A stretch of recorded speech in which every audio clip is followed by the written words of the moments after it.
सतपुर गांव में एक पुरानी और टूटी फूटी हवेली थी जिसे लोग दुल्हन की हवेली कहते थे। इस हवेली के बारे में कई डरावनी कहानियां मशहूर थीं। कहा जाता था कि कई साल पहले यहाँ एक लड़की की शादी होने वाली थी, लेकिन उसकी शादी के दिन ही उसकी रहस्यमयी मौत हो गई। तब से उसकी आत्मा दुल्हन के लिबास में उसी हवेली में भटकती है और रात को जो भी उस हवेली में जाता है कभी लौटकर नहीं आता। गांव के एक नौजवान करण को इन कहानियों पर यकीन नहीं था। उसने ठान लिया कि वह उस हवेली में जाकर सच्चाई का पता लगाएगा।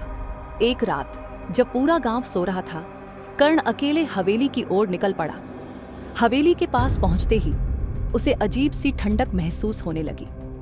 हवेली की खिड़कियां अपने आप हिल रही थी और हवा में एक अजीब सी फुसफुसाहट सुनाई दे रही थी। कर्ण ने हिम्मत जुटाकर हवेली के दरवाजे को धक्का दिया और अंदर चला गया।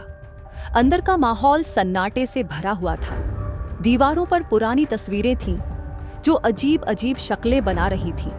अचानक कर्ण को ऊपर की मंजिल से एक हल्की आवाज सुनाई दी, जैसे किसी ने धीरे धीरे कदम बढ़ाए हों। वह बिना डरे सीढ़ियों से ऊपर चला गया। ऊपर पहुंचते ही उसे एक बड़ा कमरा दिखाई दिया जिसके बीचों बीच एक पुराना पलंग पड़ा था। पलंग पर एक धूल से भरा हुआ दुल्हन का लिबास रखा हुआ था। कर्ण ने जब उस लिबास को छुआ तभी अचानक हवेली की खिड़कियां जोर जोर से बजने लगी और हवा तेज हो गई। कर्ण ने मुड़कर देखा तो उसके सामने एक सफेद लिबास में दुल्हन खड़ी थी। उसकी आंखें खाली थीं और उसके चेहरे पर खौफनाक मुस्कान थी।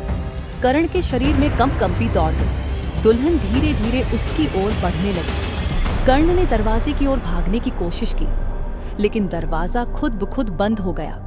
अब दुल्हन उसके सामने थी। उसने अपनी ठंडी उंगलियां कर्ण के कंधे पर रखी। कर्ण ने चीखने की कोशिश की, लेकिन उसकी आवाज गले में ही घुट गई। कुछ ही पलों में हवेली के अंदर एक अजीब सी चुप्पी छा गई। अगली सुबह गांव वालों ने कर्ण को हवेली के दरवाजे के पास बेसुध पाया। उसके चेहरे पर खौफ की लकीरें साफ नजर आ रही थीं और उसकी सांसें थमी हुई थीं।